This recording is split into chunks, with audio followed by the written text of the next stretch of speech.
तो ये जो प्रधानमंत्री नरेंद्र मोदी का उत्तरी कोलकाता में रोड शो है, इसके दृश्य आप देख रहे हैं। हमारे सलाहकार संपादक विनोद मिश्र जी इस पर जानकारी देने के लिए जुड़ चुके हैं। विनोद जी, कोलकाता का ये पारंपरिक रूप जो दिखाई पड़ रहा है, दर्शकों में गजब का उत्साह। प्रधानमंत्री का ये रोड शो कोलकाता में क्या कुछ कह रहा है, कोलकाता की सड़कें क्या कुछ बोल रही है विनोद जी?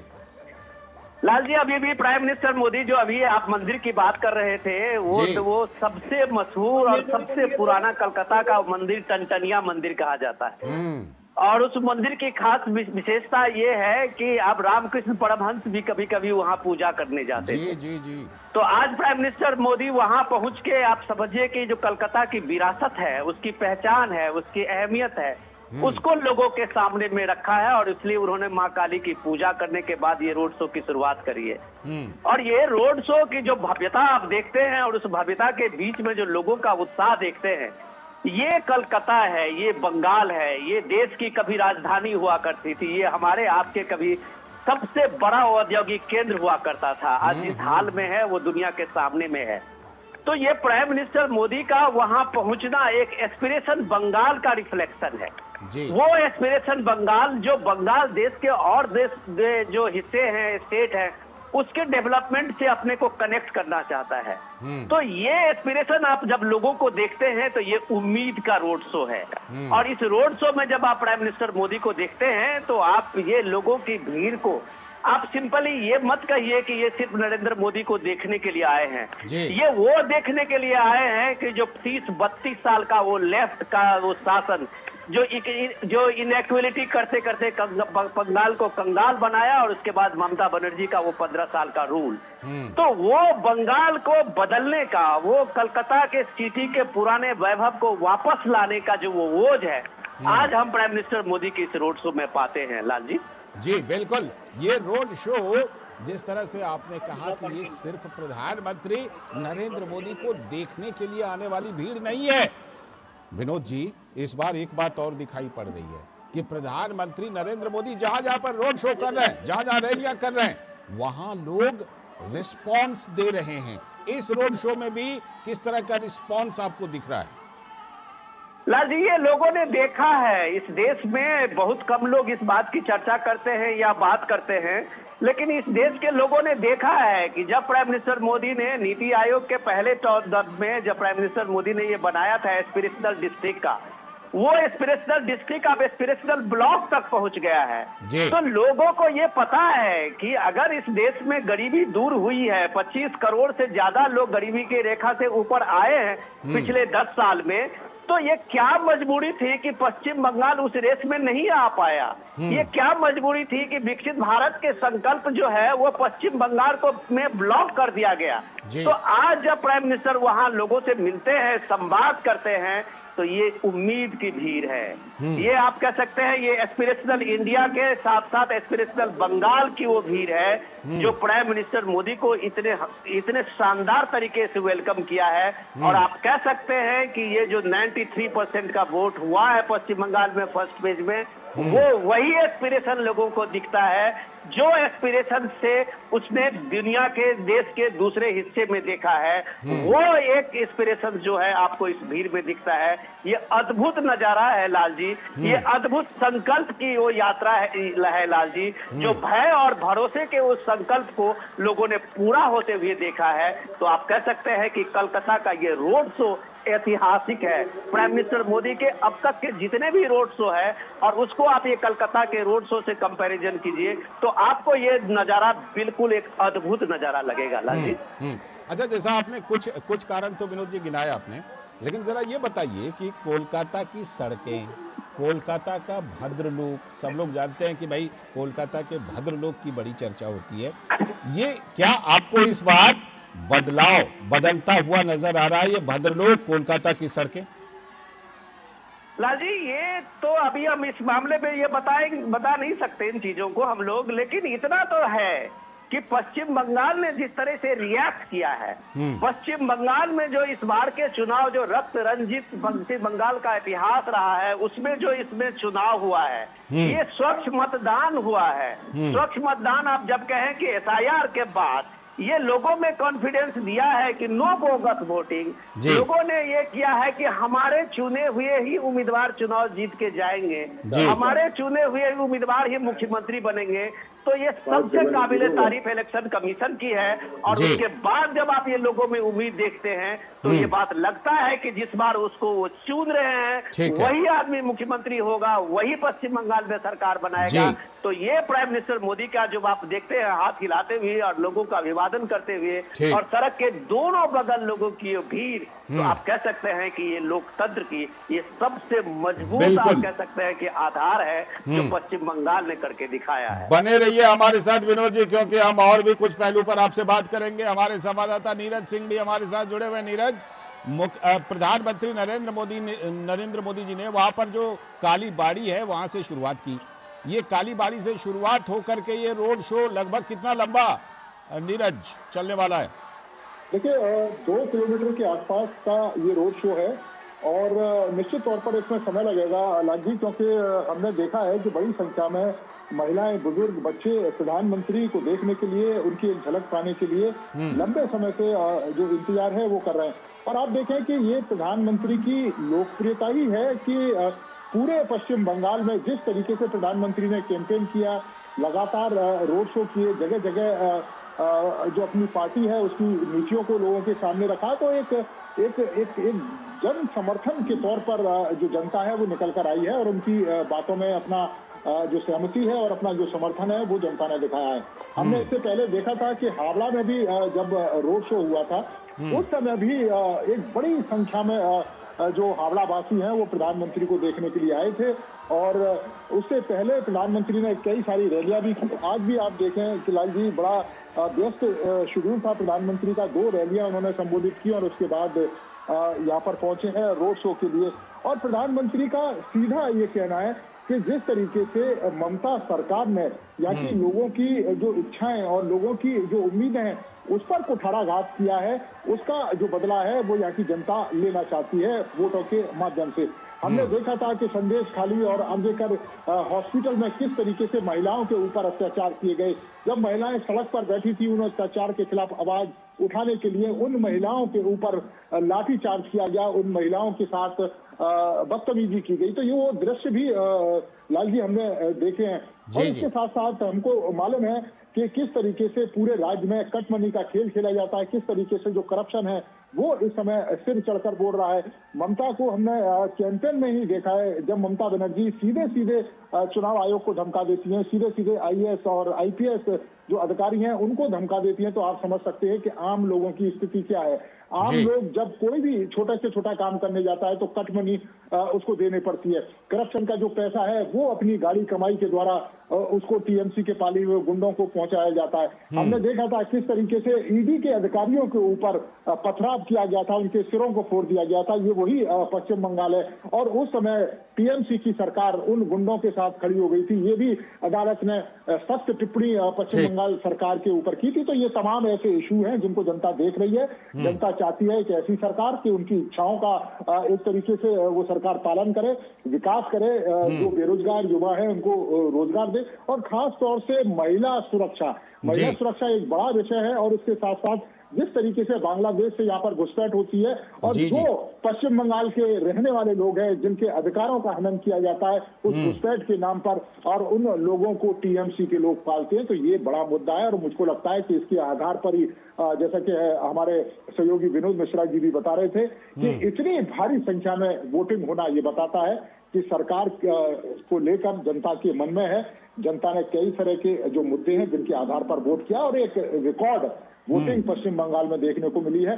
और मुझको लगता है कि भारतीय जनता पार्टी जिस तरीके से कैंपेन कर रही है और खुद गृह मंत्री अमित शाह ने भी इस बात का जिक्र किया है कि जो बम्पर वोटिंग हुई है उसका सबसे ज्यादा फायदा भारतीय जनता पार्टी को होगा। और आप देखें कि आज भी प्रधानमंत्री जब पश्चिम बंगाल पहुंचे तो मथुआ कम्युनिटी के जो एक खास जो स्थान है वहां पर प्रधानमंत्री ने सबसे पहले मंदिर में जाकर हमने देखा था उन दृश्यों को कि मंदिर में जाकर प्रधानमंत्री ने पूजा करी थी और उसके बाद बड़ी संख्या में जो लोग हैं वहां पर पहुंचे थे उनको संबोधित किया था और कई तरह के प्रहार पश्चिम बंगाल की जो सरकार है जो यहाँ पर रही है उसके ऊपर किए थे। क्योंकि आप देखें कि ये जो मथुआ कम्युनिटी के जो लोग हैं वो एक तरीके से उपेक्षित हैं लंबे समय से, और बांग्लादेश से ये यहाँ पर पहुंचे थे 1971 और 1947 के समय, लेकिन आज तक जो नागरिकता है वो इनको नहीं दी गई थी। और जब जब इनकी जो मांगे हैं वो की गई, उन मांगों को कभी पूरा नहीं किया गया। प्रधानमंत्री पहुंचे, हमने देखा था कि सीए के माध्यम से गृह मंत्री अमित शाह ने भी इस बात का जिक्र किया कि सरकार बनेगी, सीए को लागू किया जाएगा, मथुरा कम्युनिटी के जो लोग हैं उनकी जो इच्छाएं हैं उनको भी पूरा किया जाएगा। और वो छोटी आबादी नहीं है राजवीर, 3 से 4 करोड़ के बीच में है और करीब 30 से 40 सीटें ऐसी हैं जो प्रभावित करती है। तो मुझको लगता है कि इस बार भारतीय जनता पार्टी उन तमाम मुद्दों को लेकर आगे जा रही है, और ये जो जन समर्थन आपको दिखाई दे रहा है प्रधानमंत्री के रोड शो में, और महिला शक्ति के रूप में आप देखें कि महिलाएं आगे चल रही है प्रधानमंत्री के, तो ये बड़ा मैसेज है पूरे पश्चिम बंगाल। बिल्कुल, ये मैसेज कोलकाता की सड़कों पर भी दिखाई पड़ रहा है। और आपने हावड़ा का भी जिक्र किया कि हावड़ा में भी प्रधानमंत्री ने रोड शो किया था। विनोद जी, जो कोलकाता से बाहर के लोग हैं उनको बता दें कि हुगली नदी के एक पार हावड़ा है, दूसरे पार में कोलकाता है, और वहां पर रविंद्र सेतु जिसको आप हावड़ा ब्रिज कहते हैं। तो प्रधानमंत्री ने हावड़ा में भी रोड शो किया, हुगली नदी में नौका विहार भी किया, नौका पर गए, और अब कोलकाता में भी रोड शो कर रहे हैं।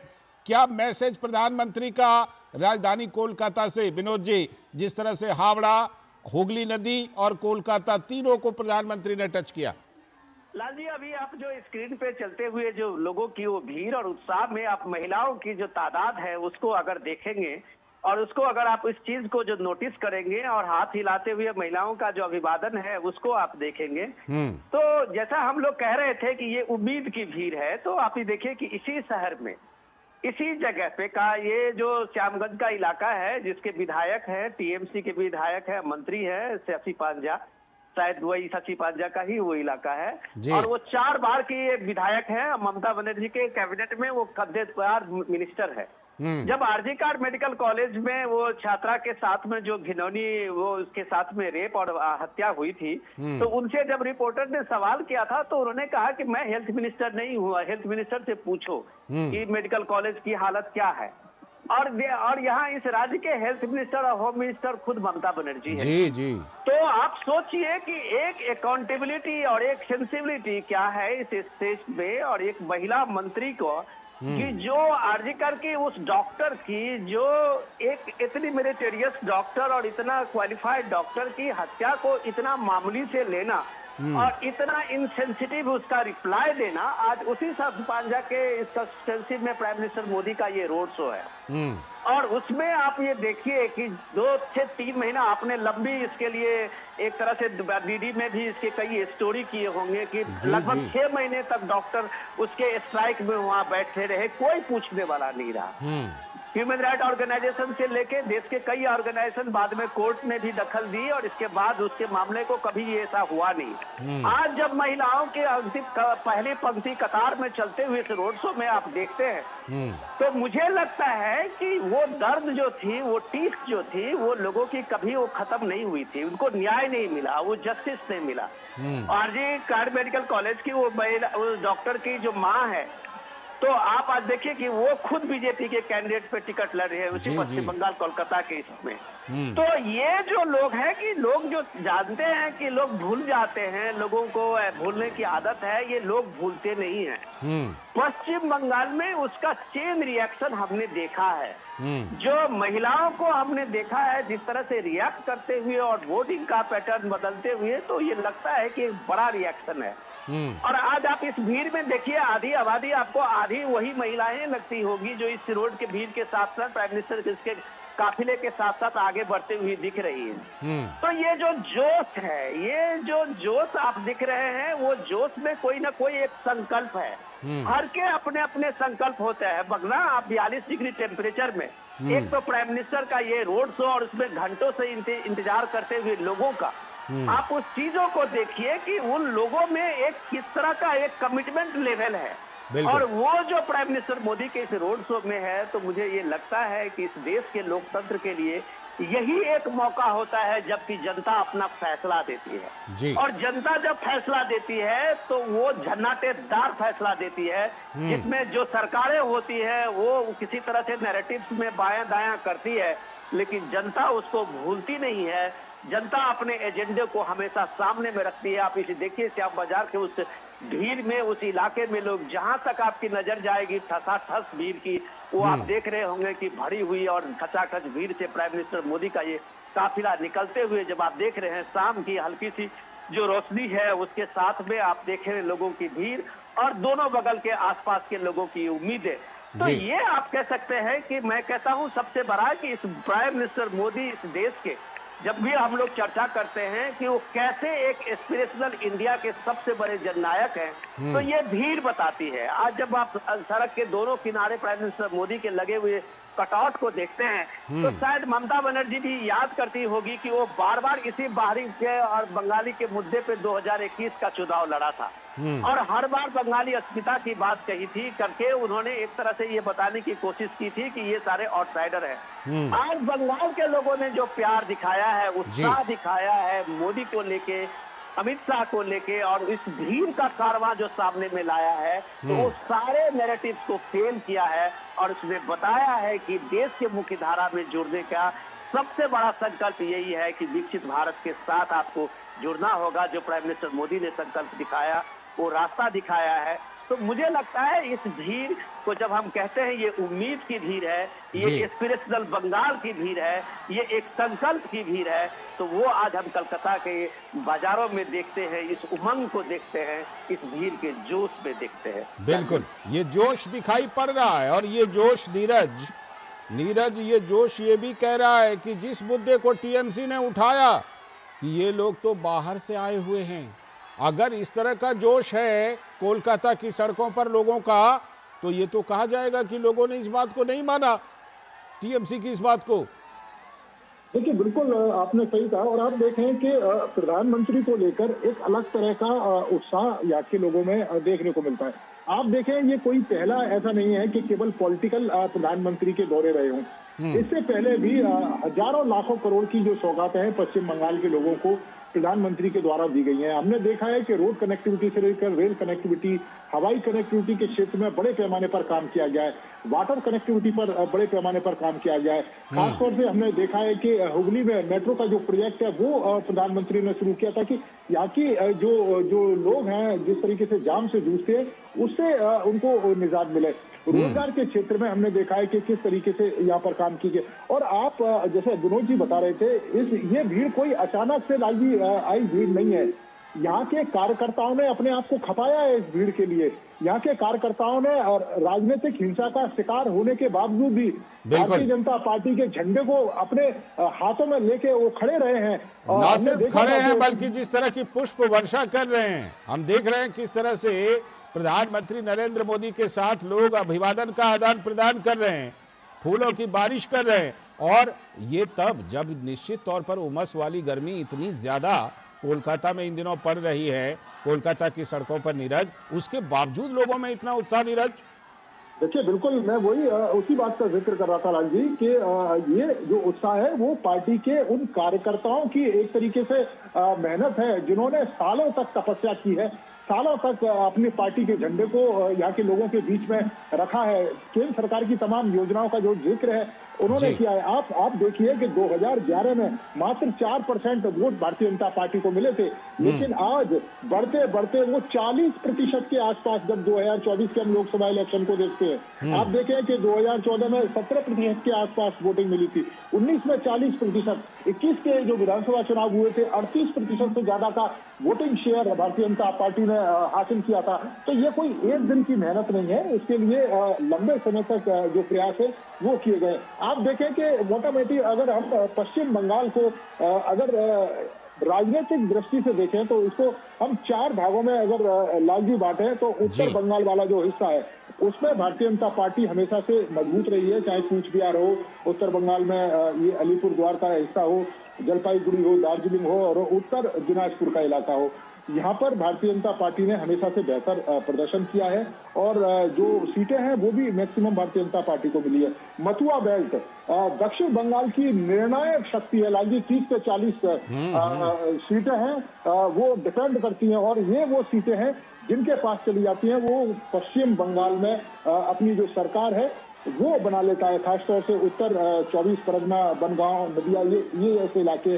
तो पार्टी ने लगातार इन इलाकों में काम किया है, उनके कार्यकर्ताओं ने राजनीतिक हिंसा का शिकार होने के बावजूद भी लगातार काम किया। हमने देखा है कि किस तरीके से लालजी प्रथम चरण के चुनाव हुए थे, उम्मीदवारों के ऊपर पथराव किए गए थे, राजनीतिक हिंसा का एक लंबा सिलसिला है और यहाँ के लोगों ने ममता बनर्जी को उस समय सत्ता में बैठाया था जब वाम दल राजनीतिक हिंसा इस पूरे प्रदेश के अंदर कर रहे थे और राजनीतिक हिंसा का शिकार टीएमसी हुई थी और उसी की सिंपैथी टीएमसी को मिली थी जब वाम सरकार को गिराकर टीएमसी सत्ता में आई थी। लेकिन टीएमसी सत्ता में आने के बाद वही वाम सरकार के रास्ते को अपनाकर वही राजनीतिक हिंसा कर रही है, कटमनी कर रही है, करप्शन कर रही है और यही कारण है कि ये जनता परेशान है। और जो भीड़ आप देख रहे हैं हजारों लाखों की संख्या में एक उम्मीद के साथ ये खड़ी है, ये महिलाएं ये उम्मीद के साथ प्रधानमंत्री को देख रही है कि कोई एक ऐसा व्यक्ति आएगा जो उनकी इच्छाओं को पूरी करेगा, जो माँ बहनों की सुरक्षा करेगा। आज भी ममता बनर्जी जब ये कहती है कि 8 बजे के बाद 7 बजे के बाद आप घर से न निकलो, एक महिला मुख्यमंत्री होने के नाते वो किस तरीके से इस वक्तव्य को दे सकती है, तो वो खुद समझ सकती है कि राज्य की हालात किस तरह के, महिला सुरक्षा के नाम पर किस तरीके से यहाँ पर काम किया गया है। खुद महिलाएं जब घर से बाहर निकलने से डरती है तो एक मुख्यमंत्री को इससे शर्मनाक स्थिति क्या होगी जब वो खुद महिला है। तो निश्चित तौर पर ये महिलाएं बड़ी संख्या में निकली हैं एक उम्मीद के साथ और मुझको लगता है यही कारण है कि भारतीय जनता पार्टी में भी एक गजब का उत्साह है। प्रधानमंत्री की उपस्थिति यहाँ के कार्यकर्ताओं में, यहाँ के नेताओं में एक अजीब तरह का हम कह सकते हैं कि उत्साह पैदा करती है और बड़ी संख्या में आप देखें कि ये लोग निकले हैं और प्रथम चरण में जो वोटिंग हुई है निश्चित तौर पर पार्टी का जो उत्साह है वो इस समय टॉप पर है और खुद प्रधानमंत्री भी इस बात का जिक्र कर चुके हैं कि अगर सरकार बनी करप्शन के खेल में जो जो लोग शामिल हैं उनके खिलाफ सख्त से सख्त कार्रवाई की जाएगी, कटमनी को रोका जाएगा, जनता की इच्छाओं को पूरा किया जाएगा, उन जन कल्याणकारी योजनाओं को लागू किया जाएगा। आप देखें कि क्या इन गरीबों को हक नहीं है कि जो आयुष्मान भारत के तहत 5 लाख का जो बीमा है वो मिले? क्या इन किसानों को हक नहीं है कि जो दिन रात अन्नदाता है क्या उनको किसान सम्मान निधि? ये देखिए लोग अपनी बालकनी से भी, कुछ लोग अपनी बालकनी से भी प्रधानमंत्री की तस्वीरें वीडियो बना रहे हैं, प्रधानमंत्री से आदान प्रदान कर रहे हैं अभिवादन का और अपने घरों के बालकनी में भी कुछ बुजुर्ग भी, कुछ महिलाएं भी वो वहां पर दिखाई पड़ रही हैं। ये देखिए बालकनी से महिलाएं प्रधानमंत्री नरेंद्र मोदी के रोड शो को देख रही हैं, अभिवादन का आदान प्रदान कर रही हैं और कई जगह से पुष्प वर्षा, फूलों की बारिश भी। आपके पास लौटता हूं नीरज, हमारे साथ विनोद जी भी जुड़े हुए हैं। विनोद जी, ये जो तस्वीरें हैं इन तस्वीरों में और जो मुख्यमंत्री ममता बनर्जी की तीखी प्रतिक्रियाएं आ रही हैं, विशेष रूप से कुछ बयानों पर कि उल्टा लटका करके सीधा कर दिया जाएगा गुंडों को और प्रधानमंत्री ने भी कहा कि जो गुंडे टीएमसी के हैं वो घर में ही रहे, अच्छा रहेगा। तो इन दोनों का ये जो दृश्य दिखाई पड़ रहे हैं लोगों के कोलकाता की सड़कों पर और मुख्यमंत्री ममता बनर्जी की तीखी प्रतिक्रिया, कोई कनेक्शन है इन दोनों के बीच? लाल जी, इस बार क्या जो बंगाल का, पश्चिम बंगाल का चुनाव है और पश्चिम बंगाल के चुनाव का जो जिस तरह से आप देख रहे हैं जो टेम्परेचर है उसमें एक चीज जो साफ साफ आप दिखाई दे रहा है, आपको दिखाई देगा, वो राइटिंग ऑन द वॉल्स आप जिसको कहते हैं जी, कि सारे पुराने पॉलिटिकल नैरेटिव्स इस बार फेल कर गए। तो ममता बनर्जी जो माँ माटी मानुष की बात करते हुए नो डाउट कि ममता बनर्जी स्ट्रीट फाइटर के रूप में अपनी पहचान बनाई है और जोरदार मेहनत की है। टीएमसी का भी अच्छा आप कह सकते हैं कि प्रोग्राम रहा है, इलेक्शन मजबूती से हर दल के लोग लड़ते हैं और बीजेपी ने भी इसाने बसाने अपनी पूरी ताकत झोंकी है। ये तो 4 मई को जनता बताएगी कि फैसला किसके पक्ष में है, लेकिन बंगाल के चुनाव ने पूरे भारत के इतिहास में लोकतंत्र के जो ये महापर्व है इस फेस्टिवल का, उसका एक शानदार रिफ्लेक्शन इस बार 2026 में किया है। 2026 में इसलिए कहता हूं कि ये बंगाल के इतिहास में पिछले 50 साल के इतिहास में मानक होगा, स्टैंडर्ड होगा लाल जी, कि लोग जो भय से, जो भरोसे का जो एक बीजेपी का अपना नैरेटिव, अपना एजेंडा था, उसको कैसे सच माना और कम से कम बीजेपी के इस अभियान में को तब बल मिला है जब इलेक्शन कमीशन ने इसका पुरजोर इस बार सिक्योरिटी अरेंजमेंट का ये व्यवस्था की है।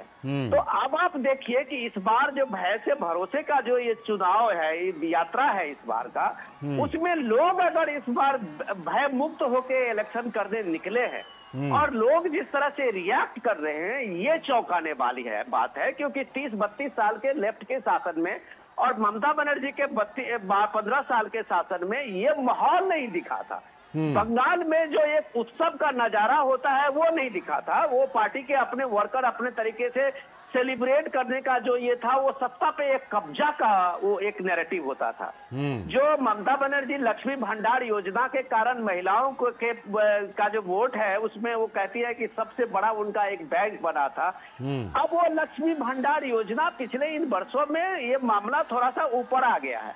जब आप कहते हैं ना एस्पिरेशंस में, तो अब 1500 500 से 1500 का जो ये है उसमें अगर महिलाएं देखती है कि वो एक ठगा सा महसूस करती है कि जहां उनके पास इतने विकल्प खुले हैं इस विकसित भारत में, तो वो उनको आप अगर ये देते हैं सेटिस्फैक्शन कि तुम्हें हमने 1500 रुपया दे दिया या 1000 दे दिया, वो आज का भारत नहीं है लाल जी। आज का भारत कुछ अलग सोचता है। आज का भारत क्या सोचता है ये आपको अभी फर्स्ट फेज के इलेक्शन में बंगाल और तमिलनाडु में दिखाया है। जो सरकार के जो जिस तरह के वादे हैं और जिस तरह की स्कीमें हैं उससे अलग हट के सोच बनी है।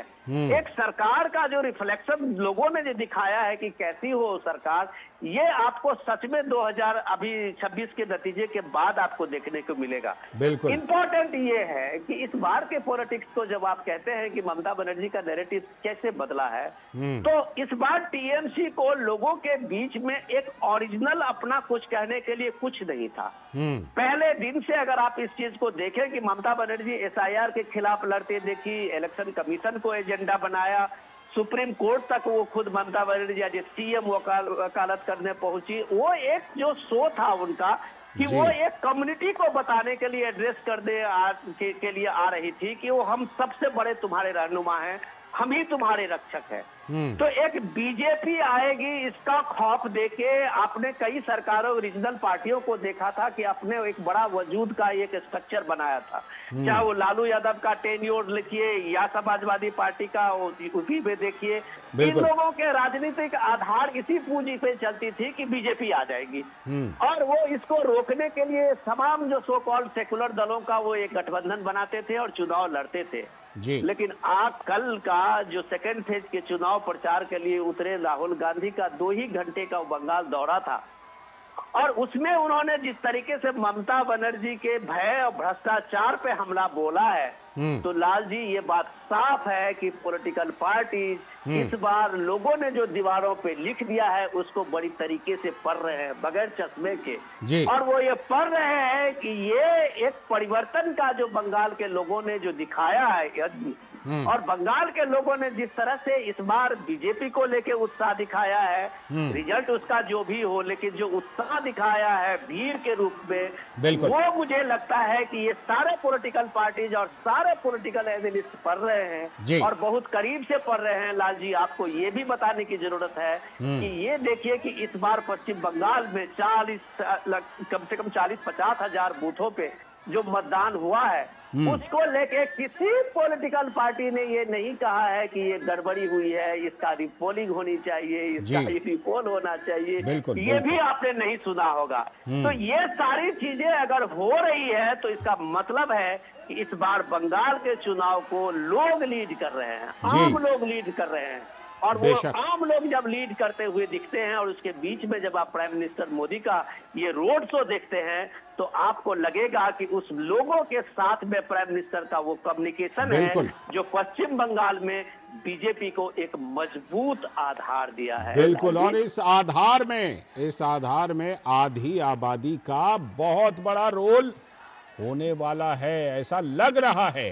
प्रधानमंत्री नरेंद्र मोदी का जो ये रोड शो चल रहा है, आप देखिए इसमें एक तो सबसे पहले आधी आबादी की उपस्थिति देखिए और उसके बाद अपनी बालकनी में विशेष रूप से जो महिलाएं खड़ी हैं, प्रधानमंत्री नरेंद्र मोदी लगातार अभिवादन ना सिर्फ रोड पर उपस्थित लोगों के साथ कर रहे हैं, बल्कि बालकनी में जो लोग खड़े हैं अपने अपने घरों के बालकनी में, छतों पर, वहां भी प्रधानमंत्री लगातार बीच बीच में हाथ हिलाकर अभिवादन कर रहे हैं, उनसे अभिवादन का आदान प्रदान कर रहे हैं, उनकी तरफ भी देख रहे हैं। और लोग ये देखिए फूलों की भी बारिश लगातार कर रहे हैं। और बीजेपी का जो बैनर है, पोस्टर है, झंडा है, उससे भी ये रोड शो बिल्कुल पटा हुआ है। प्रधानमंत्री लगातार सभी का अभिवादन कर रहे हैं। नीरज सिंह हमारे साथ, हमारे संवाददाता, वहीं ये जो रोड शो चल रहा है, नीरज सिंह वहीं पर दरअसल उपस्थित भी हैं। नीरज, इस रोड शो में हम देख रहे हैं जो कोलकाता के मकान की एक बहुत सारे ऐसे मकान हैं जो काफी पुराने हैं और वो पुरानी शैली में बने हुए हैं, वहां पर भी लोग भारी संख्या में उपस्थित हैं नीरज, अपनी अपनी बालकनी में।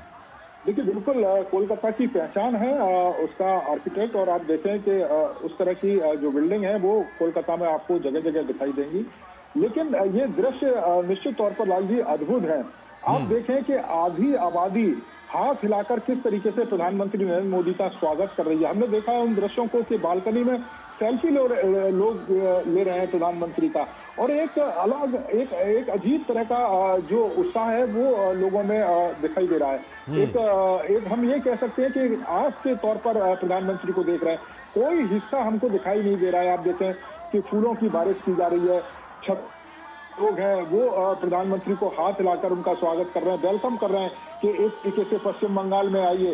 शायद मुझे लगता है कि उसी आस को लेकर जो लोग हैं, आधी आबादी जो निकली है वो उसी आस को लेकर निकली है, क्योंकि हमने देखा है कि सबसे ज्यादा जो परेशान है वो इसी आधी आबादी को पश्चिम बंगाल में होना पड़ता है, चाहे घर से लेकर जब काम के सिलसिले में, रोजगार के सिलसिले में जब ये जाती हैं तो कहीं ना कहीं इनको शिकार होना पड़ता है और तमाम तरह की परेशानियां झेलनी पड़ती हैं। और देखिए, दूसरा सबसे बड़ी बात है कि हम इसे राजनीतिक परिप्रेक्ष्य में भी देखें हैं लाल जी, तो एक तरीके से विपक्ष की जो शून्यता है वो आपको यहाँ पर दिखाई देगी कि जो टीएमसी का विकल्प जो लोग ढूंढ रहे थे वो तो ना कांग्रेस को पा रहे थे और ना ही वाम दल के रूप में उनके सामने था। उनके सामने भारतीय जनता पार्टी के रूप में एक बेहतर विकल्प था। डबल इंजन सरकार का जो संकल्प है वो उनके सामने था।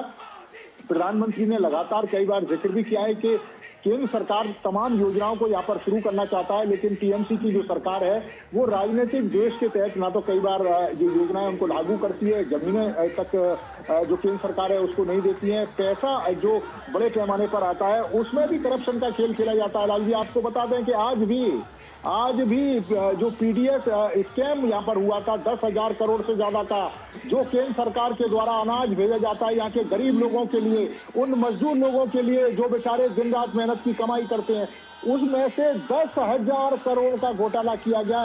40 से 50% तक अनाज खुले बाजार में बेचकर और बंदरबांट किया गया और उसको लेकर कार्रवाई भी की गई है। कई लोगों को गिरफ्तार भी किया गया था। इससे पहले भी जो टीएमसी के मंत्री थे वो गिरफ्तार हुए थे। आज भी कई तरह के जो कारोबारी है उनके ऊपर जो कार्रवाई है वो की गई। तो आप देखें कि किस तरह की स्थिति है इस राज्य की। एक जमाना था जब कोलकाता से कोई बात, पश्चिम बंगाल से कोई बात निकलती थी तो पूरे देश में फॉलो की जाती थी, पूरे देश उस बात को मानता था। लेकिन आज आप देखिए, आज महिलाओं की स्थिति देखिए, रोजगार की स्थिति देखिए, यहाँ पर रहने वाले जो लोग हैं उनकी जीवन शैली देखिए, भय का जो माहौल है वो देखिए। सरकार के खिलाफ आप बात नहीं कर सकते, सरकार के खिलाफ आप बात करेंगे तो आपके ऊपर पुलिस की कार्रवाई की जाएगी। हमने वो दृश्य देखे हैं लाल जी कि जब सीबीआई कार्रवाई करने के लिए गई थी तो टीएमसी की सरकार ने पुलिस के द्वारा सीबीआई के अधिकारियों को लॉकअप में बंद करवा दिया था, ईडी के अधिकारियों पर पथराव किया गया था। वो दृश्य हमने देखे हैं। तो ये किस तरह का लोकतंत्र है, ये किस तरह की संवैधानिक व्यवस्था है इस राज्य के अंदर कि आप न संविधान को मानते हो न कानून को मानते हो और आप एक तरफा अपनी जो बात है वो चलाते हो। हमने देखा है कि एफआईआर के मुद्दे पर किस तरीके से चुनाव आयोग के खिलाफ लगातार टिप्पणियां की गई थी। हमने देखा है कि किस तरीके से पुलिस के अधिकारियों के खिलाफ, उन लोगों के खिलाफ, उन कर्मचारियों के खिलाफ जो इस चुनावी प्रक्रिया में लगी हुई हैं, उनको धमकी दी जा रही है कि आप किस इलाके में रहते हैं, किस मोहल्ले में रहते हैं, मुझको मालूम है। तो ये किस तरह की राजनीति है।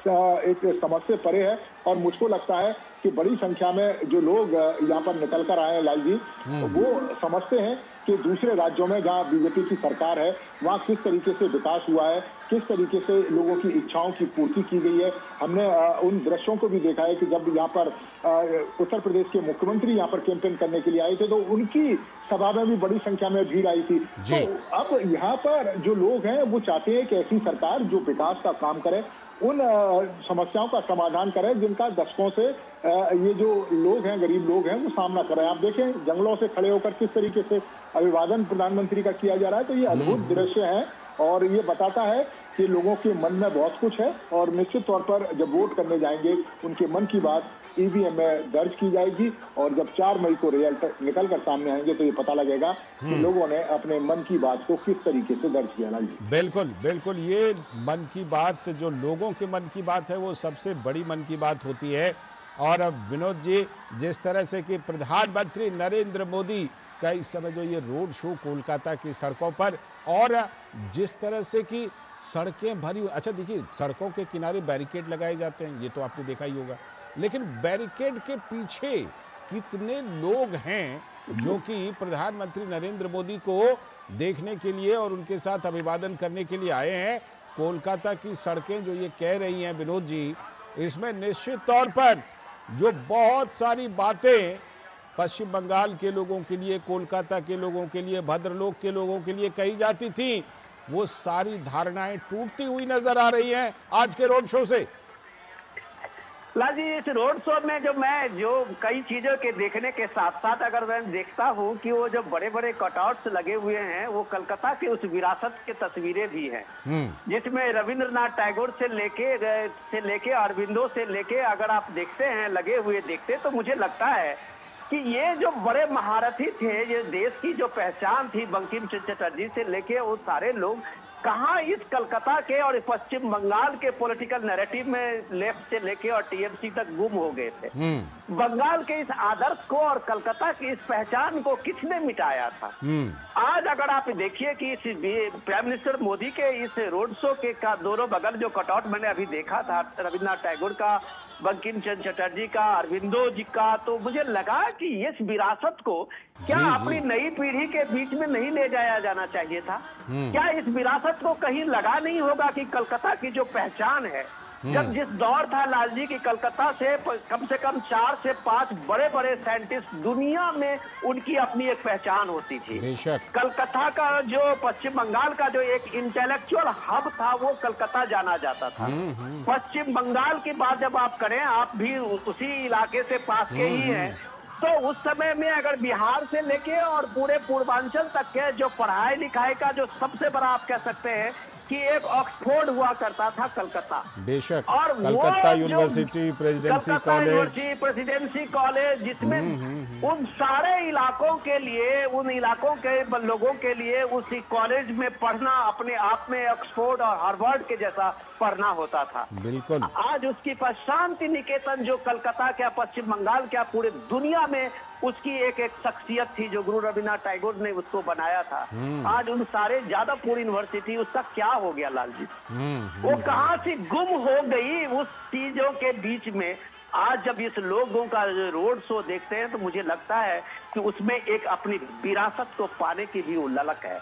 उसमें उस जो पॉलिटिकल नैरेटिव था जिसमें इन सारे महान पुरुषों का, अब जब आप इलेक्शन की बात करते हैं तो मुझे याद आया कि कलकत्ता के सुकुमार सेन इस देश के पहले चीफ इलेक्शन कमिश्नर थे, जिसने भारत में इलेक्शन का सबसे बड़ा ढांचा तैयार करने वाला सुकुमार सेन ही थे, जो मैं अगर गलत नहीं समझ रहा हूं तो वो जो कलकत्ता की छाती है, कलकत्ता की वो जो पहचान है, इस पहचान को किसने छीन लिया? इस वोट के पॉलिटिक्स में और सत्ता पे कब्जा के पॉलिटिक्स में 32 साल तक लेफ्ट ने अपनी विरासतों को खोखला कर दिया तो ममता बनर्जी अपनी मां मानुष की सो कॉल्ड नैरेटिव्स में पूरी कलकत्ता की पहचान बिगाड़ दी। कलकत्ता जो इंडस्ट्री का सबसे बड़ा हब हुआ करता था लाल जी, उस कलकत्ता से इतने बड़े इंडस्ट्री के हब को किसने छीन लिया। आज अगर देश के आप दूसरे कोस्टल स्टेट में जाएं और जो उनका जीडीपी देखें तो आपको लगेगा कि कैसे ह्यूमन इंडेक्स में और वेल्थ काउंटर में बंगाल सबसे पीछे चला गया। इसका दोषी कौन है? तो ये दोषी जब है तो लोग इस बात को मान रहे हैं आज, और उनको जब एक भरोसा मिला है, उनको जब एक रास्ता दिखा है, तो वो उस विरासत की पहचान को आगे बढ़ाने आए हैं। वो कलकत्ता की इस शान को आगे बढ़ाने आए हैं। तो प्राइम मिनिस्टर मोदी के काफिले के साथ चलते हुए इस हजारों लोगों को अपने देश के अलग अलग हिस्से में रोड शो देखा होगा, लेकिन ये भीड़, ये उत्साह, ये उमंग, ये लोगों की आकांक्षा शायद आप किसी भी रोड शो में नहीं देखे होंगे। अगर मैं गलत नहीं कर रहा हूं, हम लोग प्राइम मिनिस्टर मोदी के त्रिपुरा से लेके और नॉर्थ ईस्ट से लेके चेन्नई से लेके हर जगह के रोड शो, केरल के त्रिवेंद्रम से लेके देश के हर हिस्से में प्राइम मिनिस्टर मोदी का रोड शो होता है। लेकिन आज इस रोड शो में जो विलक्षणता है, लोगों में जो खुशी है, लोगों में जो चमक है, उसको अगर आप पढ़ पाए लाल जी, तो ये चमक है अपनी उस विरासत को, अपनी उस पहचान को, अपनी उस शाश्वत जो कलकत्ता और पश्चिम बंगाल का आभा है उसको लौटाने का। तो आप आज देखिए कलकत्ता को एक उम्मीद जगी है, पश्चिम बंगाल को उम्मीद जगी है कि कल पश्चिम बंगाल, कलकत्ता भी एक टूरिस्ट का हब हो सकता है, एक इंडस्ट्री हब हो सकता है। और ये इंडस्ट्री हब हो सकता है तब जब ये पश्चिम बंगाल को ये जो झूठ का एक लेफ्ट आइडियोलॉजी और ये सब सारे जो फिलोसफी है उसको लोगों को जब आप दरकिनार देखते हुए देखेंगे, उसको जब इस फिलोसफी को जो इनइक्वालिटी के नाम पे 32 साल तक किस तरह से बंगाल को रौदा था, आज जब आप देखते होंगे ममता बनर्जी के मां मानुष के नाम पे जो लोगों को के साथ में एक छलावा हुआ था, एक फरेब हुआ था कि गरीबों को उनका हक नहीं मिला, बच्चों को उनको रोजगार नहीं मिला, एजुकेशन के लिए उनको अच्छे अच्छे स्कूल कॉलेज ढूंढने के लिए कलकत्ता से बाहर जाना पड़ा। तो ये बात आप कह सकते हैं कि लोगों ने इस बात को फिर से इस बात को रियलाइज किया है कि ये फिलोसफी विकसित भारत संकल्प की फिलोसफी के सामने में बहुत ओछा है। और इसलिए आज जब आप लोगों की ये भीड़ देखते हैं, ये उम्मीद देखते हैं, तो आपको मानिए कि प्राइम मिनिस्टर मोदी इस दौर में लोगों के साथ संवाद करके कम से कम ये भरोसा जरूर दिलाया है कि देश के अन्य हिस्से में जो विकास की ये रथ यात्रा चली है वो पश्चिम बंगाल में भी यात्रा चल सकती है। लोग अगर भरोसा करें, लोग अपने बैलेट और अपने वोट की ताकत को पहचाने, तो कलकत्ता भी एक दिन मुंबई हो सकता है। आज जिस तरह से हम देखते हैं कि लोग कमेंट कर रहे हैं, सोशल मीडिया पे लिख रहे हैं कि बंगाल के सारे मेड जो हैं वो चले गए हैं वोट करने, उन्हें कम से कम ये पता होनी चाहिए कि बंगाल कभी दुनिया में साइंटिस्ट भी भेजा करता था, बंगाल कभी दुनिया में सबसे बड़े डॉक्टर्स भी भेजा करता था, बंगाल सबसे ज्यादा जो प्रोफेशनल्स है आईटी के वो भी कभी भेजा करता था। तो आज इस बंगाल को किसने लूटा, किसने बंगाल की इस छवि को खत्म किया? तो हजारों के हाथ उठे हुए जो प्राइम मिनिस्टर मोदी का जो संकल्प मैंने सेल्फी लेते हुए आप देख रहे हैं, ये वही संकल्प है, यही पहचान वापस करने का संकल्प है, ये भीड़ की ये उम्मीद है जो आप आज हम इसमें पोलिंग परसेंटेज में देख रहे हैं। ये उम्मीद है कि लोगों का कारवां आप इस भीड़ से निकल करके वोटिंग पे पोलिंग बूथ पर जाते हुए देख रहे हैं। तो मुझे लगता है कि लोकतंत्र में इससे शानदार उदाहरण हो नहीं सकता। जब आपने परसों सुप्रीम कोर्ट के चीफ जस्टिस को जो खुशी मनाते हुए देखा था, सुप्रीम कोर्ट ने जिस तरह से लोगों की इस भीड़ को, लोगों के पोलिंग टर्नआउट को लेकर खुशी व्यक्त की थी, तो दुनिया में, भारत में कोई भी ऐसा लोग नहीं होगा जो इसको एक्नॉलेज नहीं करेगा। लोगों की इस मौजूदगी को, लोगों की इस भीड़ को, लोगों की इस प्रेजेंस को, वोटिंग टर्नआउट को, ये कलकत्ता ने, ये पश्चिम बंगाल ने एक नई दिखाई है। बिल्कुल बिल्कुल, आपने जो बात कही, निश्चित तौर पर पश्चिम बंगाल के बारे में ये कहा जाता था कि बंगाल जो आज सोचता है, बाकी पूरा देश उसको कल सोचता है। बंगाल का वैभव, कलकत्ता का वैभव, राजधानी कलकत्ता जो कि अब कोलकाता कहलाती है, उसके वैभव। नीरज, आप इस रोड शो में वहां के लोगों से भी आपका संवाद निश्चित तौर पर हुआ होगा जब आप वहां पर मौजूद हैं।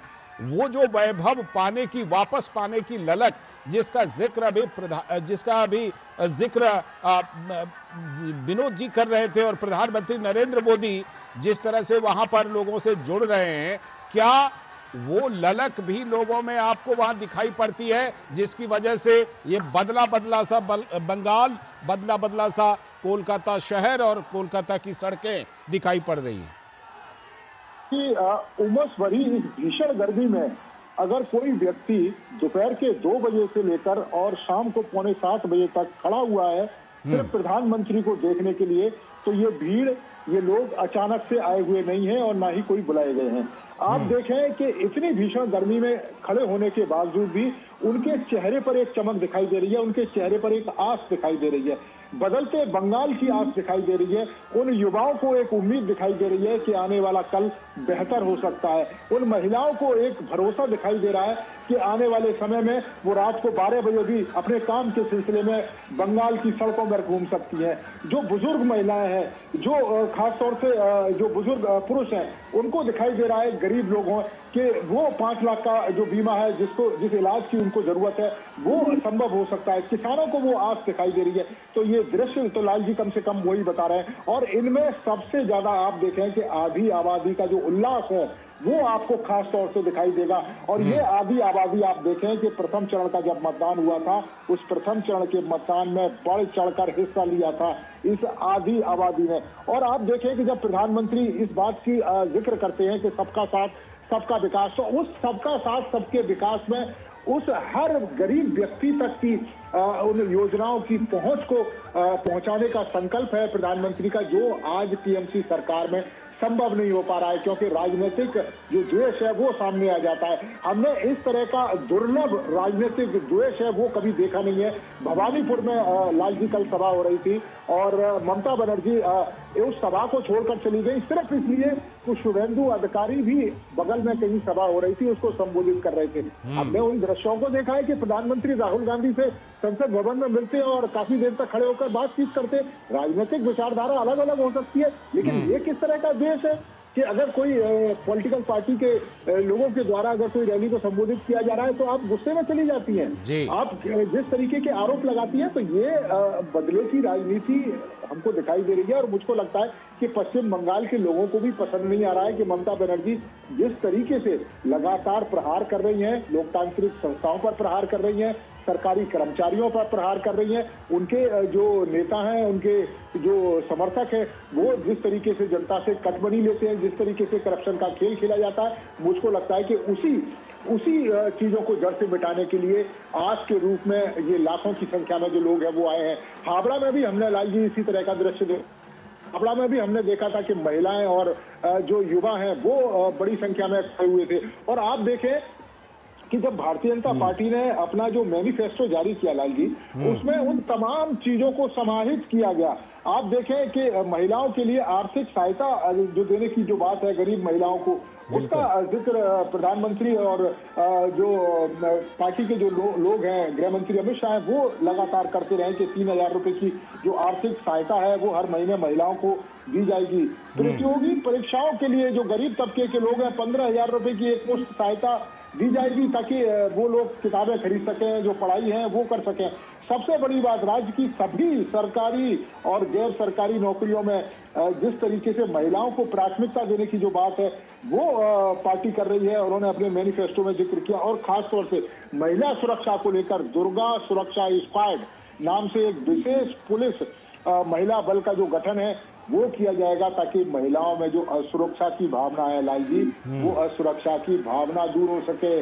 महिलाएं अपने मन की बात उन महिला पुलिस कर्मियों को बता सकें उस थाने में जाकर, जो आज पुलिस कर्मचारी या पुलिस के जो लोग हैं वो जिन्हें डरा धमकाकर भगा देते हैं अगर वो अपनी शिकायतें दर्ज करने जाती हैं।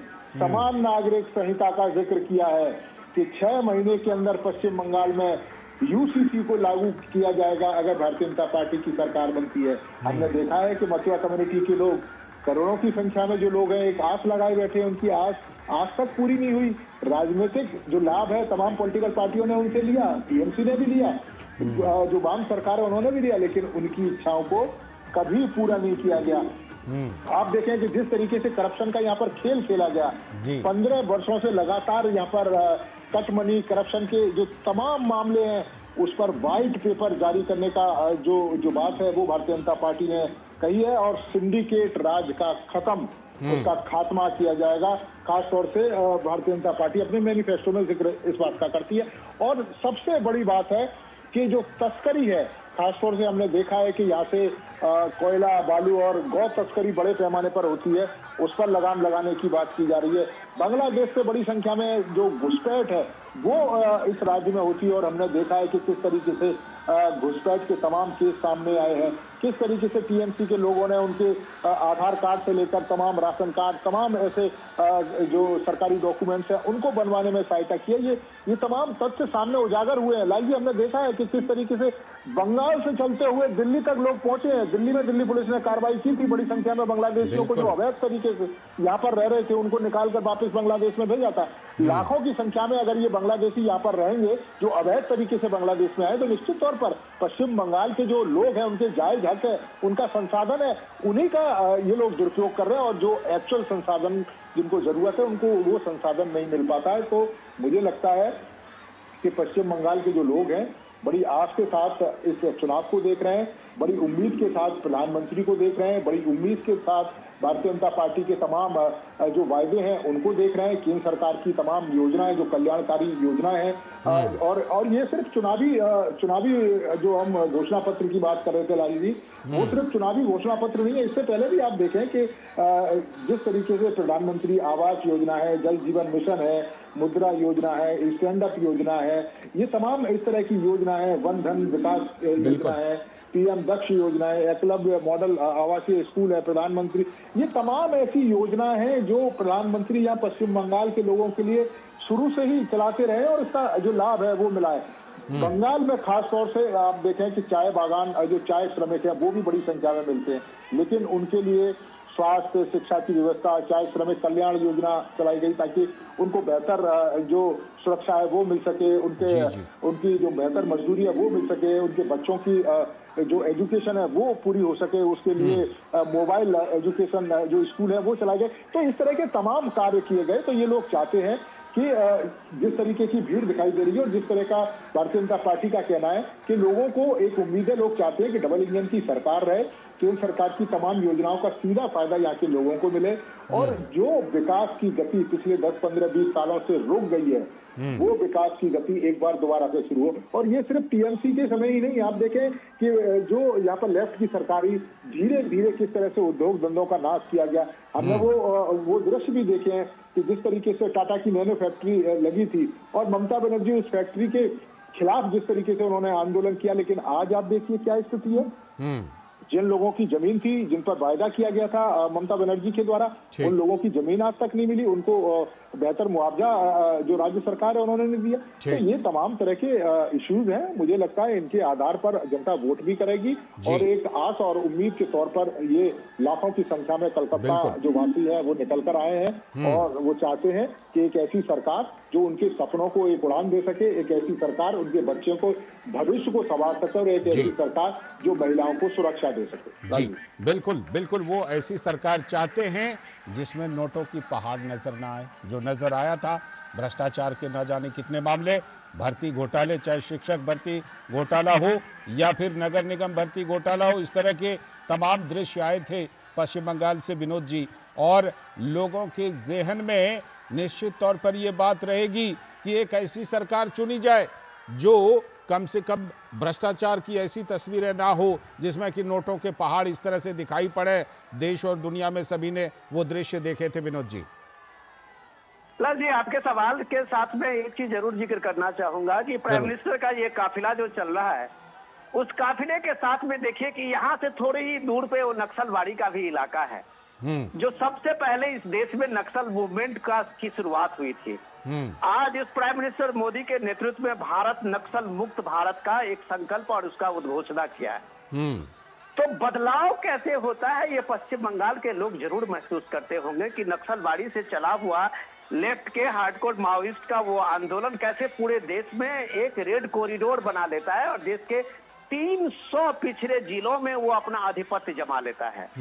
पशुपति से तिरुपति का तो आपको स्लोगन याद होगा लेफ्ट के दौर में, और वो किस तरह का दौर था जो छत्तीसगढ़ से लेके झारखंड, बिहार से होते हुए उड़ीसा और कर्नाटक से होते हुए तेलंगाना, आंध्र प्रदेश के रीजन, महाराष्ट्र तक वो किस तरह का फैला था। और आज जिस संकल्प के साथ प्राइम मिनिस्टर मोदी के नेतृत्व में नक्सल भारत की बात आप कहते हैं, तो आज का दिन में आप ये जानिए कि नक्सल के 14 पोलित ब्यूरो के मेंबर में से एक भी नहीं ये है जो एक्टिव है, सारे सरेंडर्ड है या मारे गए हैं। एक भी टॉप कमांडर आप जंगल में हो, चाहे वो झारखंड में हो, चाहे लालगंज में, बंगाल के लालगंज में हो या बस्तर के रीजन में है, ये आज की तारीख में नक्सल मुक्त है। अगर ये नक्सल मुक्त है, जंगल महल के आपने देखा होगा ममता सीपीएम के दौर में, जब केशव पटनायक का वो जो दौर था उस समय में कितना जबरदस्त लालगंज का पूरा एक लाल किला बन गया था। यूपीए का दौर था, आपने देखा था किस तरह से गवर्नमेंट नीचे, यहाँ की लोकल गवर्नमेंट और सेंटर की गवर्नमेंट उस नक्सल के में सरेंडर एक तरह से लालगंज के उस माफिया के सामने में उन्होंने लगभग कर दिया था। आज के भारत में, आज का भारत है जो नक्सल मुक्त भारत कहता है और करके दिखाता है। ये संकल्प जो है, जो प्राइम मिनिस्टर मोदी कहते हैं संकल्प से सिद्धि तक, ये कोई स्लोगन नहीं है। ये लोगों ने नक्सल मुक्त भारत को होते हुए देखा है लाल जी। ये नक्सल के प्रभाव से पूरे बंगाल की जो आप देखते हैं माओवादी आंदोलन हो या सीपीआई सीपीएम के बाद टीएमसी का जो नैरेटिव्स हो, उसने बंगाल को किस तरह से खोखला किया है, उसी का जिक्र नीरज और आप कर रहे थे, शारदा से लेकर नारदा तक। बिल्कुल। और आप लोगों को बेवकूफ बनाते रहे, इनइक्वालिटी को इक्वालिटी में लाते रहे, और इधर चिट फंड घोटाले से लेके हेल्थ घोटाले से लेके आपने सरकारी ऐसी कोई ऐसी नहीं थी, मनरेगा से लेके, जिसमें आज की तारीख पश्चिम बंगाल में सीबीआई की जांच नहीं हो रहा हो। यह सीबीआई की जांच कोई सेंट्रल गवर्नमेंट ने नहीं किया है, कलकत्ता हाई कोर्ट ने किया। आपने कई स्टोरी की होगी। हर घोटाले की जांच कलकत्ता हाई कोर्ट ने सीबीआई से करवाई है, जबकि वहां ममता बनर्जी ने सीबीआई ईडी को वहां एंट्री बंद की थी। लेकिन हर मामले में कलकत्ता हाई कोर्ट ने सीबीआई और ईडी को वहां जांच के लिए उसने इसकी परमिशन दी थी और जांच करवाई थी। तो ये पश्चिम बंगाल को ये हो क्या गया है लाल जी, मैं इसी की बात करता हूँ।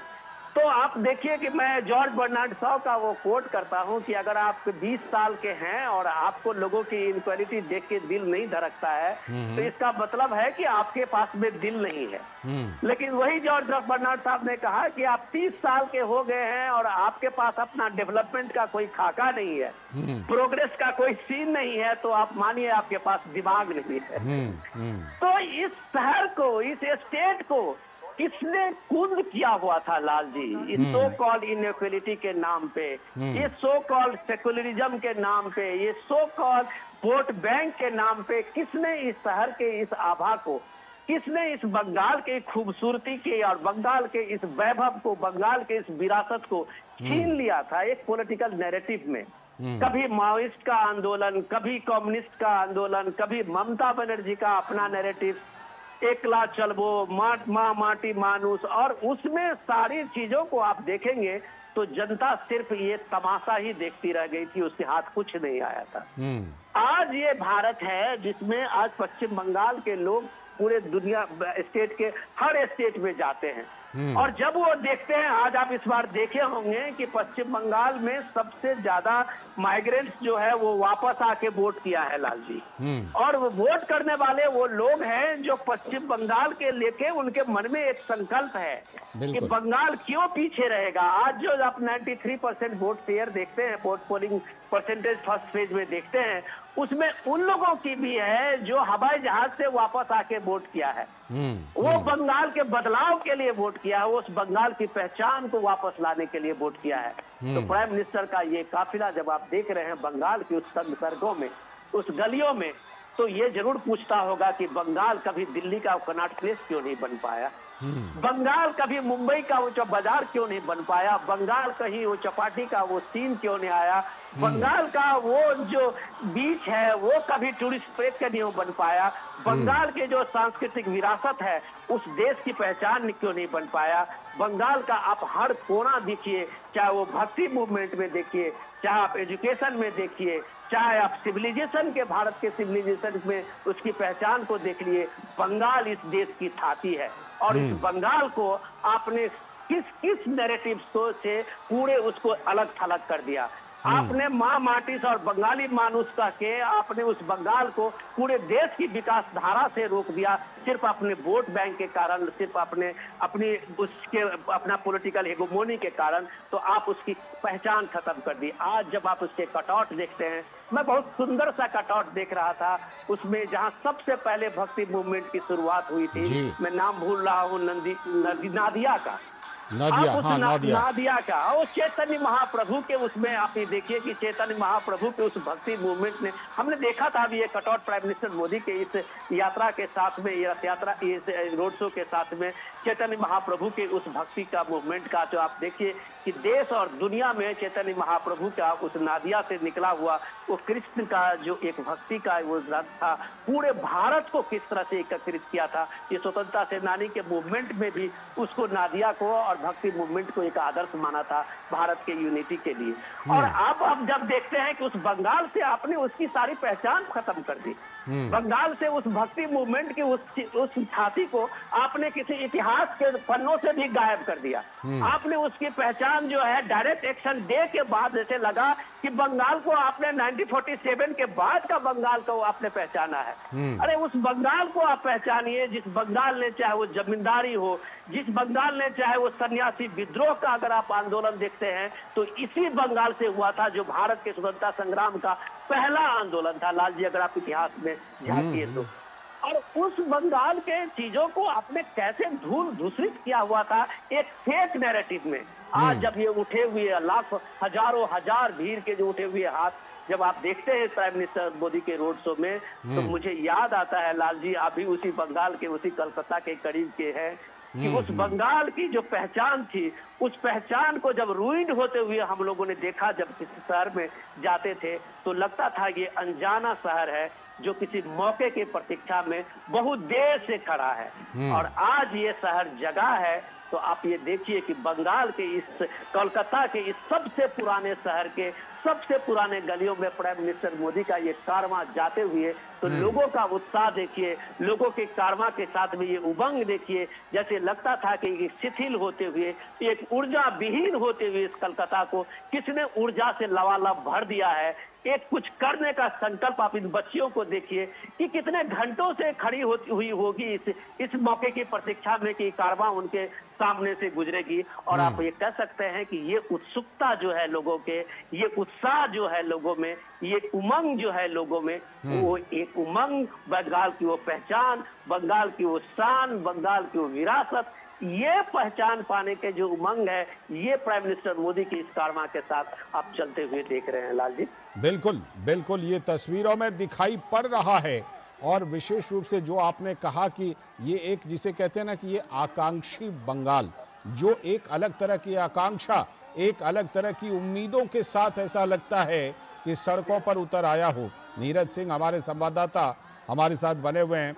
नीरज, हमने महिलाओं की बात की, जो पश्चिम बंगाल के युवा हैं उनके मन की भी बात अगर हम करें तो इस बार ऐसा लग रहा है कि उनके मन में भी एक अलग सी बात है, एक अलग सी आकांक्षा है, उनकी आंखों में उम्मीदों की एक अलग सी चमक है।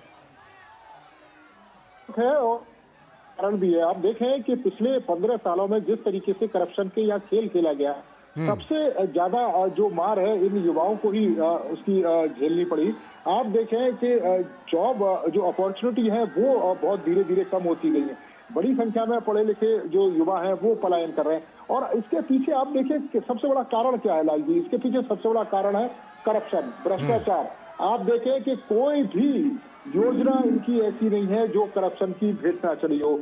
आप देखें कि स्कूल सेवा आयोग में जहाँ भर्ती हुई थी शिक्षकों की, उसमें बड़े पैमाने पर करप्शन का खेल खेला गया। इनके शिक्षा मंत्री हैं पार्थ चटर्जी, उनको भी गिरफ्तार किया गया। उनकी एक सहयोगी अर्पिता बिल्कुल। मुखर्जी के यहाँ से, जिसका जिक्र कर रहे थे लाल जी, करोड़ों की जो बंडल आपको दिखाई दिए थे, जो पहाड़ जैसे बंडल, वो उस अर्पिता मुखर्जी के यहाँ से मिले थे। और आप देखें कि चिटफंड घोटाला हो, शारदा हो, रोज वैली हो, हमने देखा है कि 15-15 हजार, 20-20 हजार करोड़ के घोटाले। और ये जी। घोटाले कहाँ थे? ये टीएमसी के नेताओं और टीएमसी के जो समर्थक जो लोग हैं, उनको उन्होंने बंदरबांट किया है। इनका राशन घोटाला का जिक्र हम अभी थोड़ी देर पहले कर ही रहे थे। और आप देखें कि नगर पालिका में भर्ती घोटाला, ये मैं वो नाम गिना रहा हूँ लाल जी, क्योंकि मैं ईडी फॉलो करता हूँ और मुझे मालूम है किस तरीके के घोटाले यहाँ पर किए गए हैं।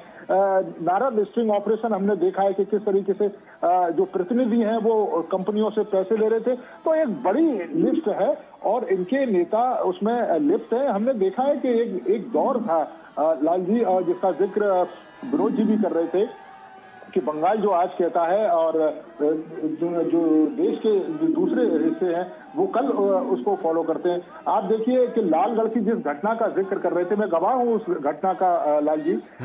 जो मिदनापुर से जिस समय हम लालगढ़ जा रहे थे, तो 20 साल तक माओवादियों का कब्जा था लालगंज पुलिस स्टेशन के ऊपर। तो आप समझिए कि किस तरह की स्थिति थी यहाँ पर पश्चिम बंगाल के अंदर, कि जो पुलिस स्टेशन है उसके ऊपर जो नक्सलवादी है उनका कब्जा हो। सबसे बड़ा जो नक्सली है किशन, वो उस पूरे इलाके का सरगना बना हुआ था और सरकार उसके सामने सरेंडर थी।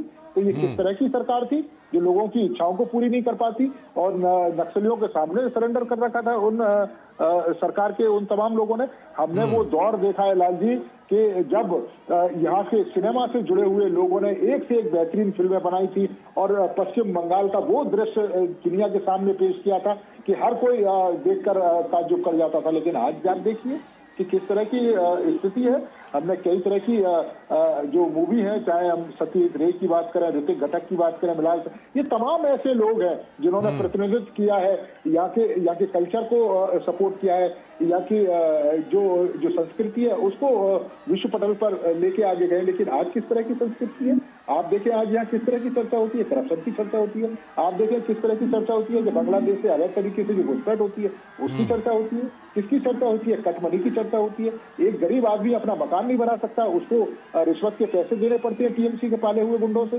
तो ये किस तरह का पश्चिम बंगाल है और किस तरह के पश्चिम बंगाल को हम लेकर चले आए, जिस ममता बनर्जी ने लेफ्ट सरकार की राजनीतिक हिंसा और लेफ्ट सरकार के जो करप्शन का जो खेल यहाँ पर खेला जा रहा था उसके खिलाफ सरकार बनाई थी और जनता ने सपोर्ट किया था।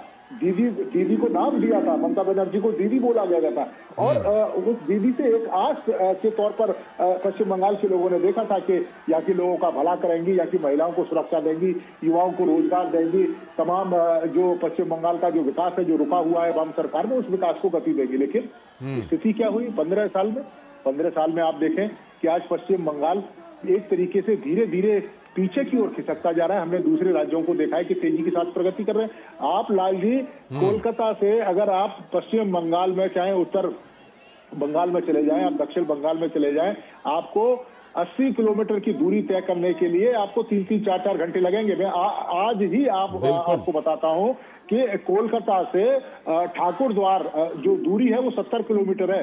3 घंटे लगते हैं उस दूरी को तय करने में। तो आप देखें कि 2047 तक हम जिस विकसित भारत की बात कर रहे हैं और उसमें आप रोड कनेक्टिविटी ऐसी कि 70 किलोमीटर में 3 घंटे का सफर तो आपको तय करना पड़ रहा है।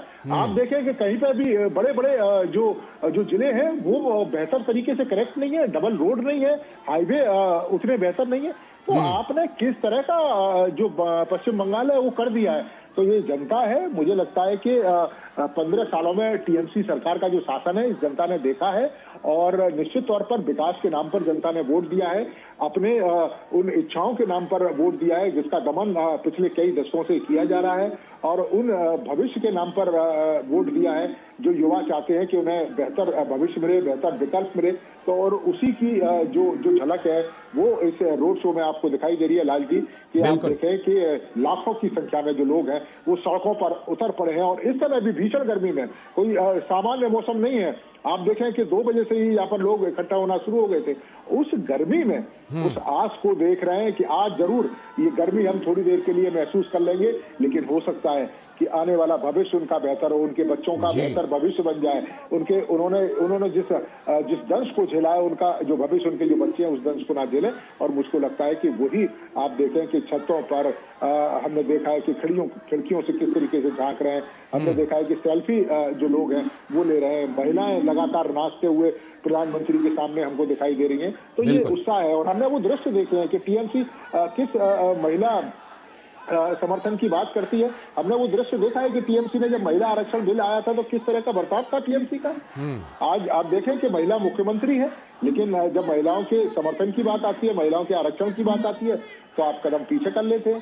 सबसे ज्यादा महिला प्रतिनिधित्व देने की बात टीएमसी करती है, लेकिन आप देखें कि राज्य के अंदर महिलाओं पर जो अत्याचार है वो किस तरीके से हो रहा है। खुद ममता बनर्जी अगर ये कह रही है कि 7 बजे के बाद महिलाओं को मेरे घर से नहीं निकलना चाहिए, तो वो किस तरह की सुरक्षित माहौल की बात कर रही हैं। आप देखें कि कोई संवैधानिक संस्था नहीं बची है जिस पर प्रहार ना किया गया हो।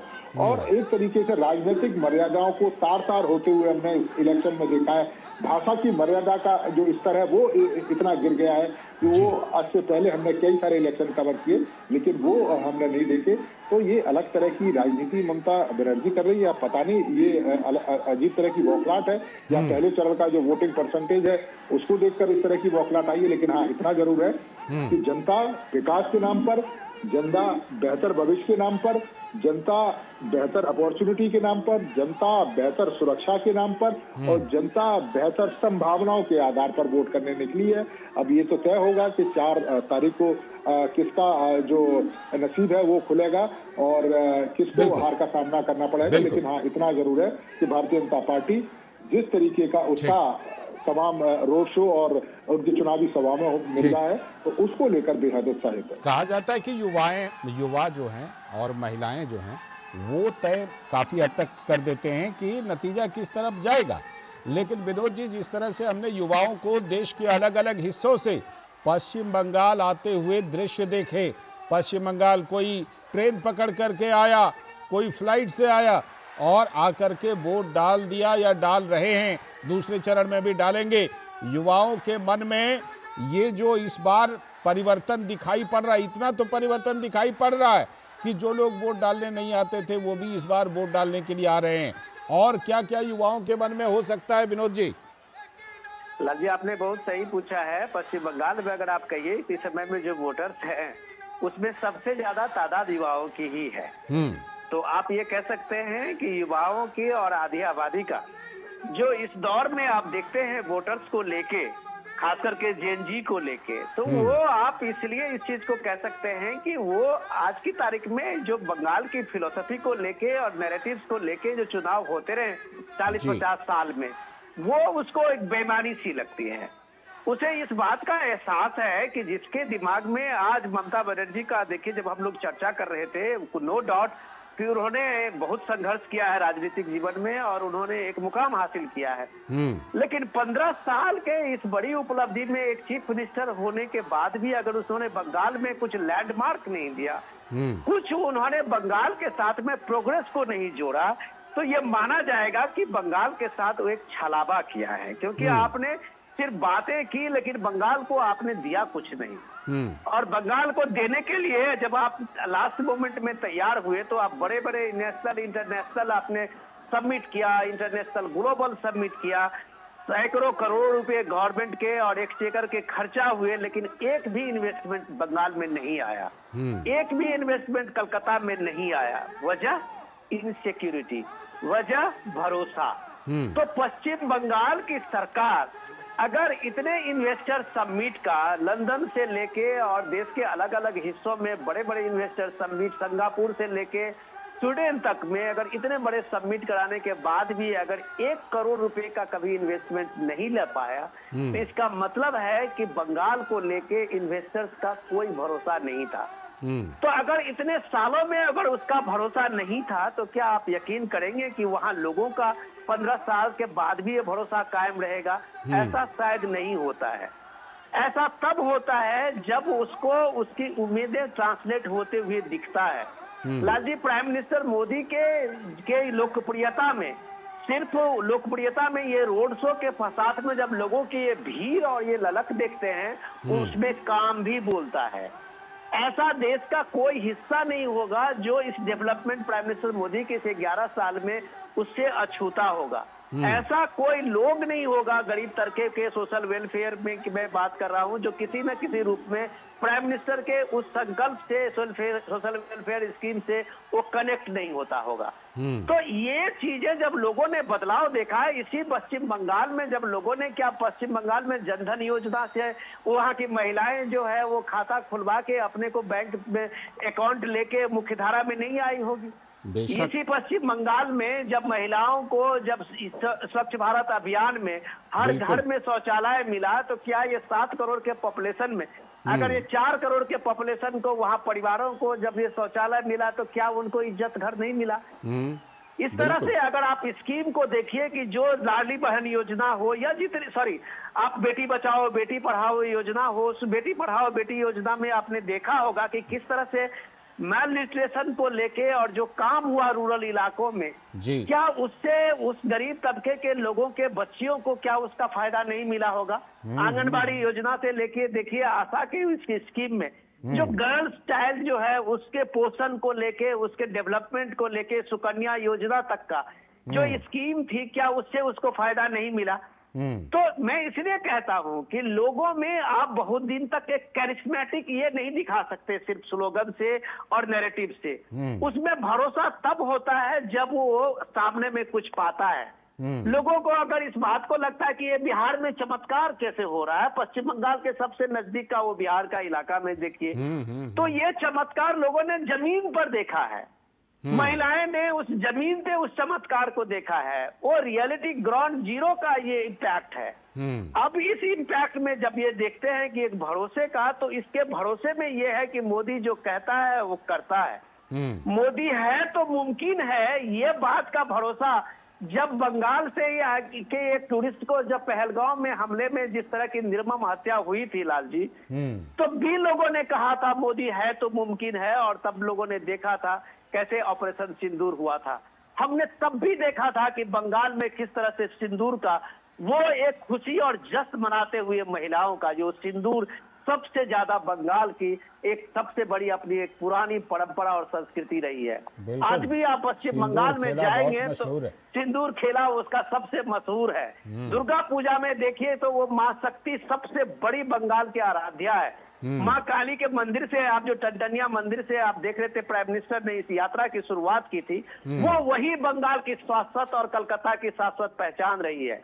चाहे वो हुगली से लेके वहां जहां विवेकानंद का वो मठ देखिए, या जितने भी बंगाल के उस ऐतिहासिक दस्तावेज को देखिए, रामकृष्ण परमहंस से लेके, वो सब बंगाल की अपनी पहचान और अपनी ठाती रही है। बंगाल के एक शाश्वत जो पहचान था उसको बर्बाद आपने एक पॉलिटिकल नैरेटिव में किया है। तो आज आप देखिए कि बंगाल अपनी पहचान को खोते खोते किस तरह से खो दिया है। सिर्फ ये पॉलिटिकल नैरेटिव में बंगाल में न टैलेंट की कमी है, न इस युवाओं में जोश की कमी है, इस युवाओं में एक अपॉर्चुनिटी की कमी है। अगर ये अपॉर्चुनिटी की उम्मीद और इस संकल्प प्राइम मिनिस्टर की रोड शो के साथ में चलते हुए दिख रहा है इन बच्चियों के इस जोश में और हाथ में सबके साथ में वो सेल्फी के लिए जो ललक देख रहे हैं, ये उसके अपॉर्चुनिटी की ललक है। वो आज का भारत इन चीजों पे नहीं जाता कि कितने उद्योगपति हैं और कितने उसके साथ में धन है। आज का भारत इस बात के लिए ललक है, ये पश्चिम बंगाल के जो इस चीजों को लेके उद्योगपति और इनको लेके सारे लोगों को वहां से भगा दिया था।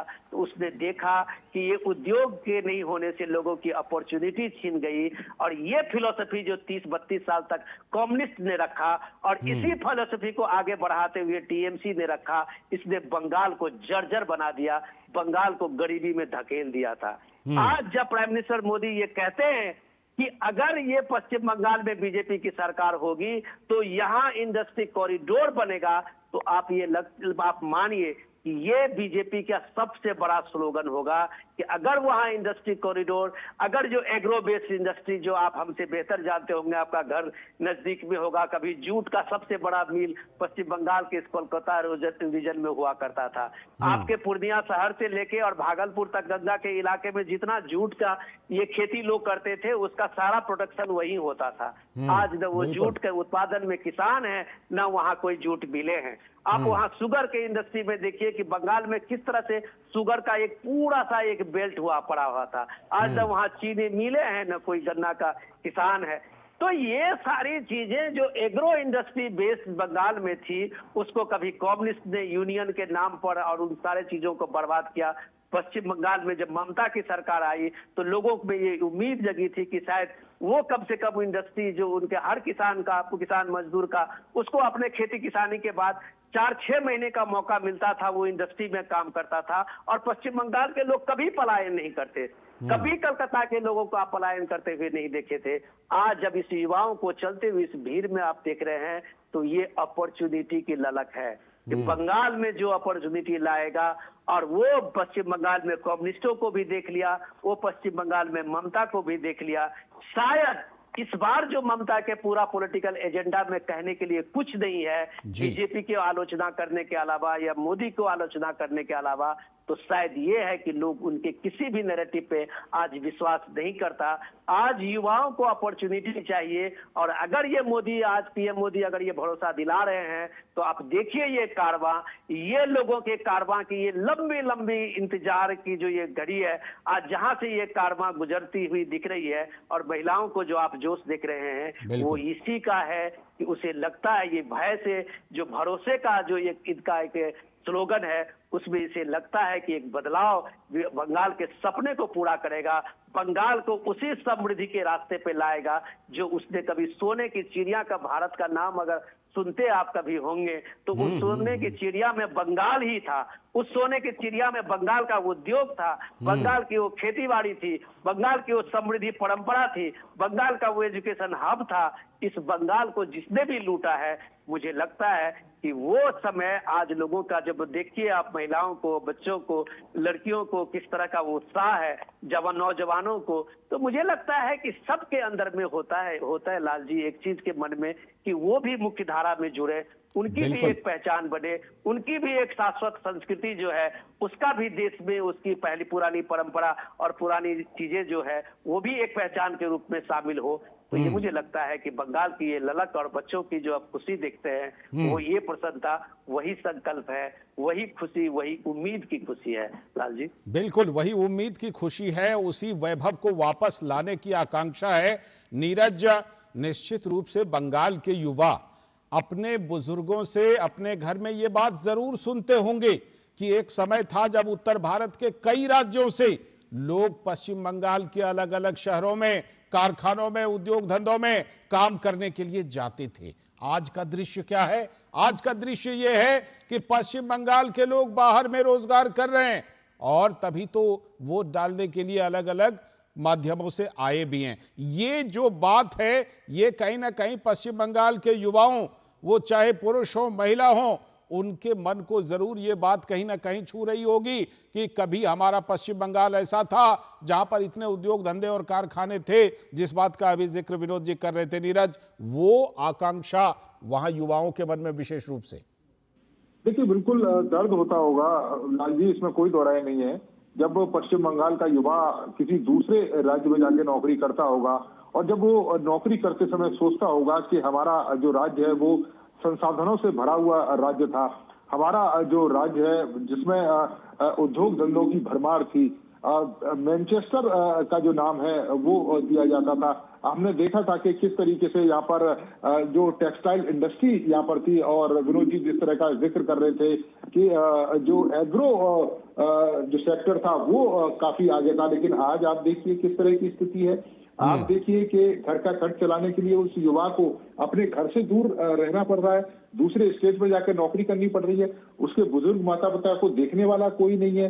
ऊपर से हमने देखा है कि टीएमसी के उनके पाले हुए या उनके समर्थक में रहने वाले जो तमाम लोग हैं किस तरह का अत्याचार कर रहे हैं, महिलाओं को लेकर किस तरह के हालात हैं। तो जब वो दूसरे राज्य में नौकरी करता होगा तो उसको याद नहीं आती होगी कि उसके घर में उसकी माँ बैठी है, उसकी बहन बैठी है, कि किस तरह की स्थिति है, क्या शाम को वो घर पहुंची है कि नहीं पहुंची है। तो मुझको लगता है कि वही चीज उसी टीस को लेकर देश के अलग अलग हिस्सों से बड़ी संख्या में जो लोग हैं वो हमने इस बार पश्चिम बंगाल में देखे हैं, एक आस के तौर पर देखे हैं। अब ये बदलाव कितना भारतीय जनता पार्टी के लिए रहेगा या कितना टीएमसी के लिए रहेगा ये तो वक्त बताएगा, लेकिन हाँ इतना जरूर है, ये लोकतंत्र के लिए अच्छी बात है कि लोग अपने अधिकारों का प्रयोग करने के लिए, अपने मन की बात और अपने सपनों को साकार करने के लिए देश के अलग अलग हिस्सों से आए। और मुझे लगता है कि जरूर टीस रहती होगी, और खास तौर से हो सकता है कि मेट्रो शहरों में नौकरी कर रहे हो तो उतना समय नहीं मिलता होगा, लेकिन जब ट्रेन से सफर करके आए होंगे या प्लेन से सफर करके आएंगे कुछ घंटे का, तो जरूर सोचते आए होंगे